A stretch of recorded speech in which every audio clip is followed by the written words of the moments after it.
it's Maren and Karina, and we are here to talk about this little girl, Addie Ant. We're also looking out the window of this New York hotel room at the eclipse. Not really. We're waiting for it to happen. Those of you who are on here and have already seen it or are missing it, yeah, we're right there with you. We're trying to. If it gets dark, that's why. But no, we're so excited. This is our first ever book signing. Yeah, I don't know. This is going to be so awkward. But we are just, this week is so magical. So to kind of start it off with us just chatting about Addie means a lot, and means a lot that you would pre-order us writing this amazing thing. And I hope you like it. Oh my God, it comes out this week. It's tomorrow. I know, it's wild. Yeah. It comes out tomorrow. My birthday's on Wednesday. We're doing a lot of press this week as well as book signings. So tomorrow we are going to be on CBS talking to Gail King. Mm-hmm. We're so excited to kind of kick this week off doing that. And then we've got a lot of stuff this week. We're doing Kelly Clarkson's show. Yep. I'm going to be on the Colbert Show tomorrow night. Book signing at the Union Square Barnes & Noble on Wednesday. And then anyone on the West Coast, we're going to be at the Grove in Los Angeles on Thursday at the Barnes & Noble location there. And then Parnassus Books, our fave, in Nashville this Saturday. Wait for that. Yay. Yeah, my son's coming to that one, so I'm really excited. Yeah, but let's just kind of kick off how this came to be, and then we'll start taking some questions. Hi, hello. Okay, so we were on the bus at the end of the Humble Quest tour in 2022, and we were driving. I can't remember where we were driving back from. Was it North Carolina? I think it was Canada. Are we coming back through Canada? Okay, I can't remember. Long drive. Yeah.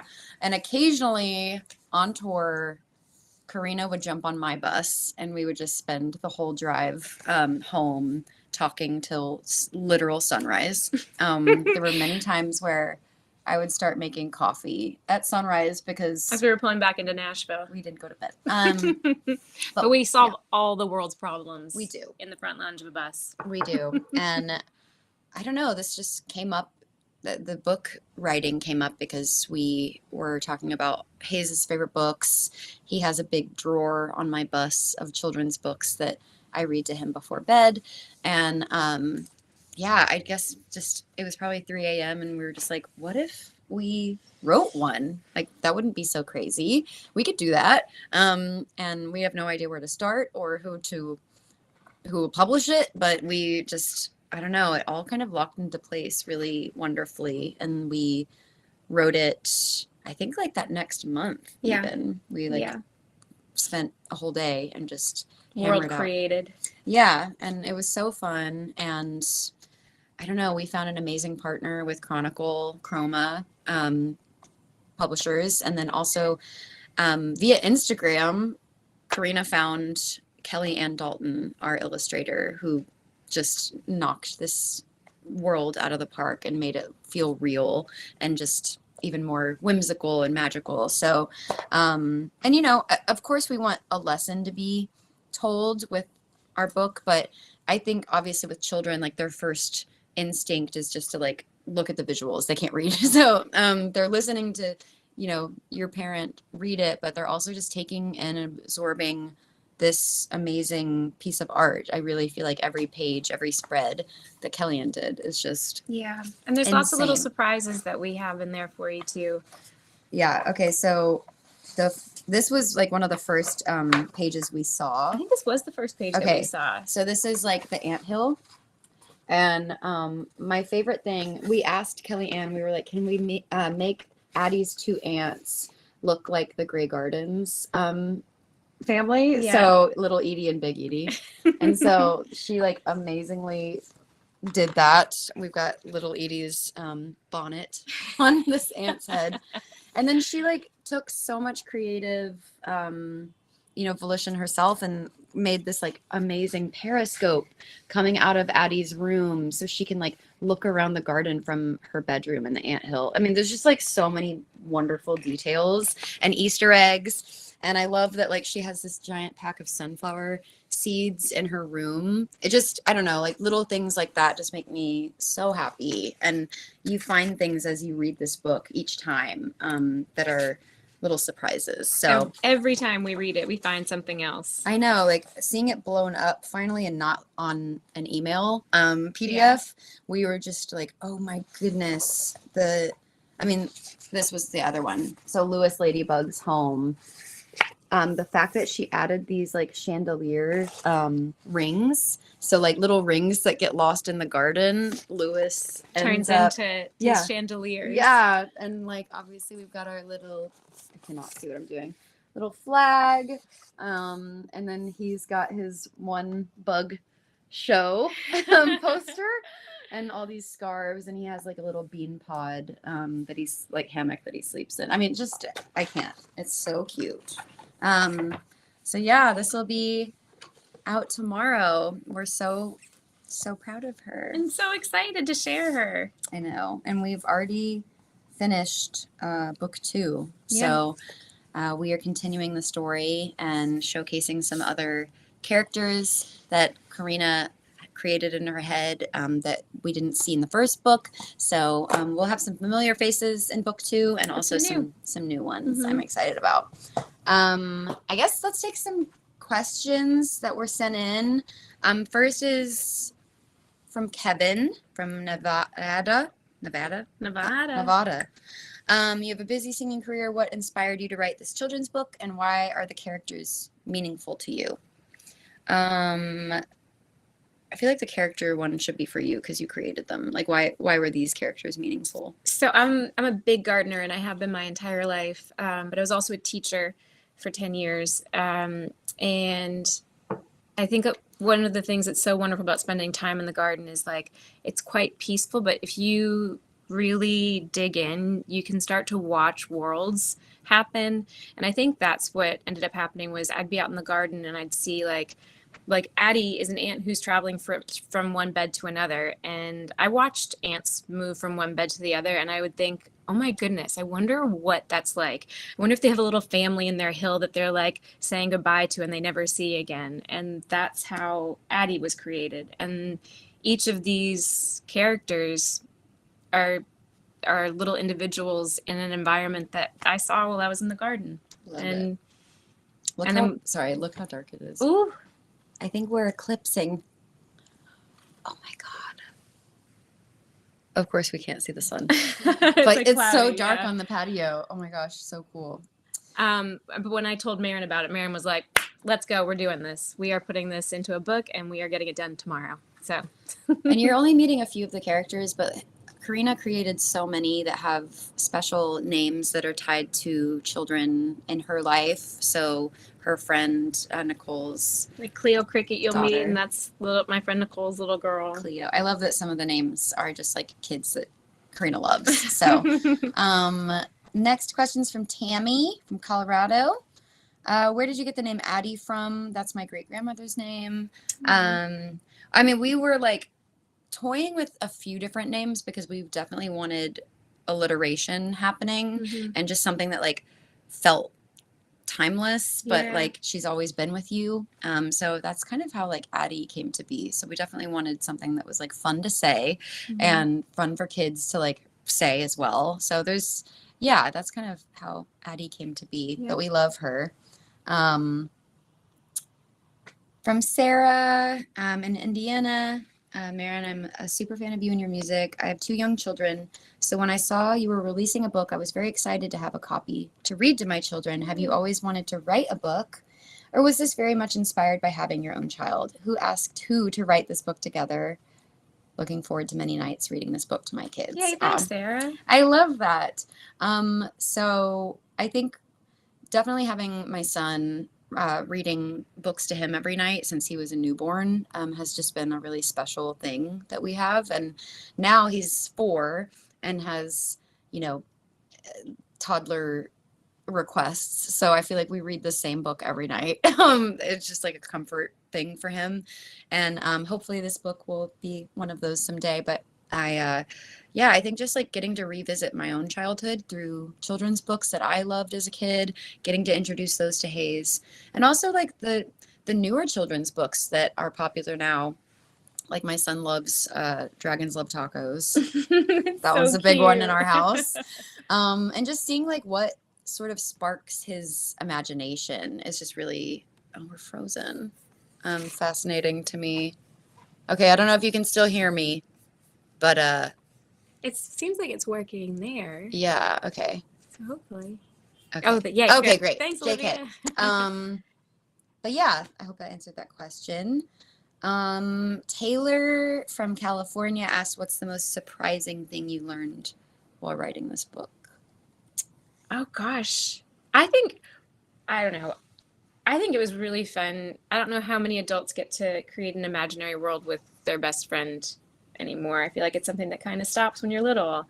And I think just getting to do that and then share it with other people and them responding the same way that, like, getting as excited as we were was really surprising. I think just making each other laugh too with like all of our bug puns.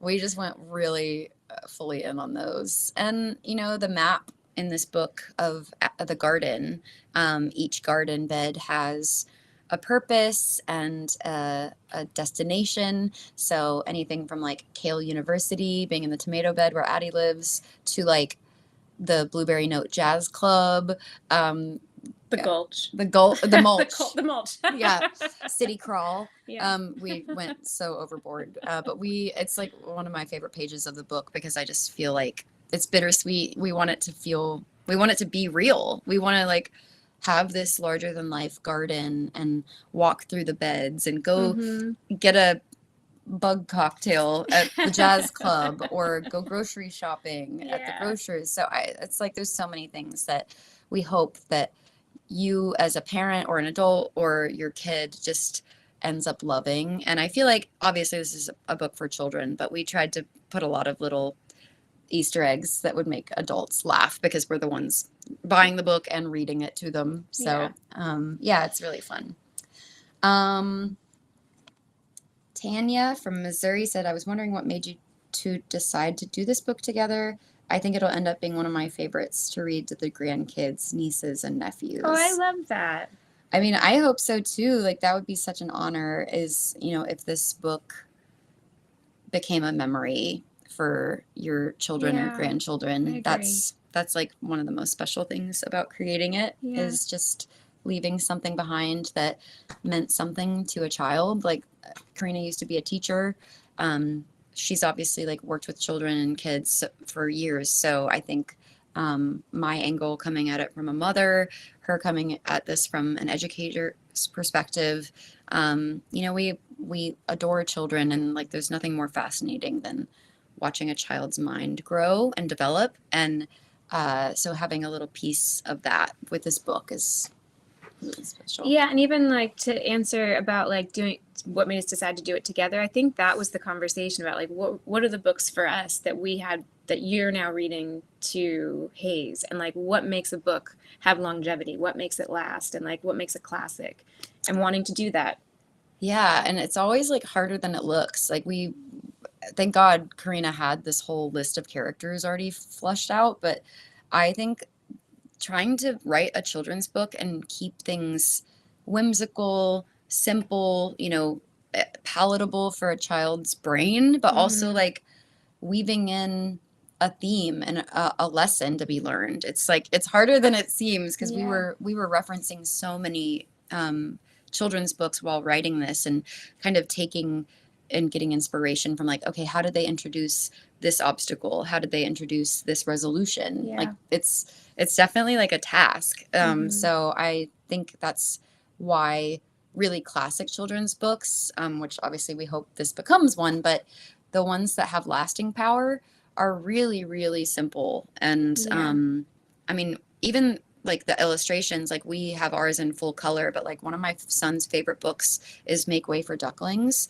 And that has no color in it. It's a very simple illustration, a very like simple story, but it just has staying power, and Yeah. it just is so meaningful to so many people for a reason. It's just, it also introduces like Boston. Mm. And we talked about that. We were like, do we ever include where the garden resides? Like, do Yeah. we maybe say it's in Nashville? Like, I guess we still could do that. Yeah. But I like it sort of paying homage to a real place. Yeah.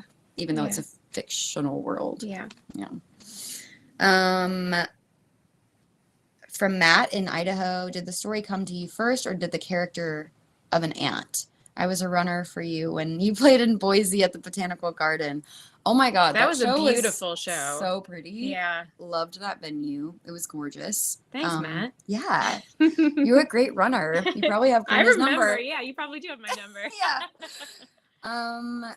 I feel like the character of the ant, right? Like you had Addie first. Addie was definitely first. And then we had to like really figure out what would her adventure be. Yeah. Like, is she gonna get lost? Is she gonna like choose to be lost and go try to see something new? Is she gonna have, you know, a struggle with a friend? Like we kind of went through a few different But we literally Maren and I sat in my garden and kind of just like tried to imagine where she would go and what she would do. And that's how her journey really was created, was with us in the garden thinking about what she would do. Yeah, and I think Karina just having a lot of these characters developed, like we were like, how old is Addie? We're like, okay, Addie is a child. Yeah. And you had like ages for each character. And Yeah. like Beatrix Butterfly, how old is she? She's like tweeny to me. Yeah. So I think just that really helped color in our story process, was just knowing like the age of Addie, and like she's never left her tomato bed because she's a kid. Yeah. And I think that was such an amazing first character for us to anchor around, because then we could have her know, okay, if you're a child, what are you going through? Like, you need to ask an adult for help. You need to like be cautious of this one. Like, you know, just real themes that teach kids that it's okay to ask questions. It's okay to not have all the answers and not feel insecure in that. Like, I mean, even adults could read this and learn something, I think. So yeah, I think that was. And hopefully it opens up some conversations with parents or teachers where they can ask their kids, like, okay, so Addie knew she could trust Lewis. Who do you have in your world that you can trust? Who do you ask questions from? Who do you get your help from? And I hope that it is an extension of like real world stuff. Yeah. And we were so inspired, like with each character. I mean, it's hard to even pick a favorite because we just put so much love and like laughter into each one, because obviously, like, I think we've said now that Lewis Ladybug, we wanted to resemble Iris Apfel, who, rest in peace, just passed away. Like, that was such a magical woman, and like her documentary is so inspiring. So like having Lewis Ladybug be fabulous, yeah, and have her giant glasses and like the big jewelry. Kellyanne, our illustrator, made all of Lewis's jewelry from peas, and it's the same thing as like Iris's gorgeous necklaces and bracelets, and I know, yeah, costume jewelry. And then like Beatrix Butterfly, we really wanted her to resemble like a Jane Fonda 1980s aerobics Jane Fonda. And we were talking about the cricket at the Cricket Express desk. We were like, we want her to be very Jersey, because Karina's from Jersey, but we were like, she has to have long nails. She has to resemble Marissa Tomei. She's got to be chewing bubblegum. She has to be chewing bubblegum, and she has to be like Marissa Tomei and My Cousin Vinny. So they're like little things that obviously kids will not understand, but we wanted each character to really like resemble something from our lives or pop culture, just to like make us laugh, quite frankly. But yeah, I was just so bummed when we wrapped writing this, because I was just like, I want to go on a ride on the Cricket Express. I know, I desperately want to go on the Cricket Express. Yeah, and it just reminded me so much of like James and the Giant Peach, where like there's just so, I mean, obviously it's Roald Dahl, but like the king of children's books, but there's just so many like clever cute things that were from that book or from that movie as well. But we were like, God, I wish this world was real. I wish we could meet these bugs. Like, I want to know Lewis. Where would you live if you could live anywhere in the garden? I mean, I think obviously like the anthill is so freaking adorable and cozy. It's cozy. It feels very like British. I don't know.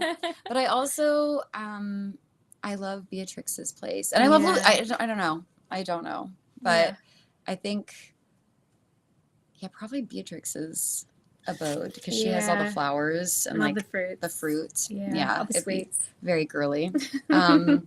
Yeah, but I am reading some of the live ones. Hello. Oh, y'all are so sweet.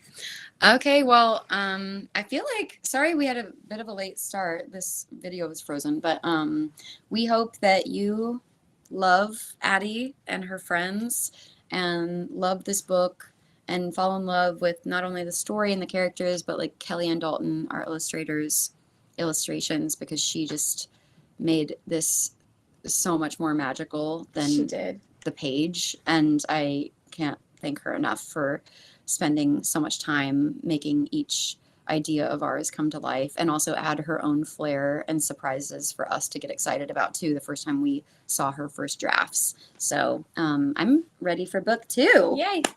Yeah. Me too. Well, thank y'all so much. And we thank you for kind of breaking the ice with us. This is our first book event. Yes, So thanks for coming. we appreciate it.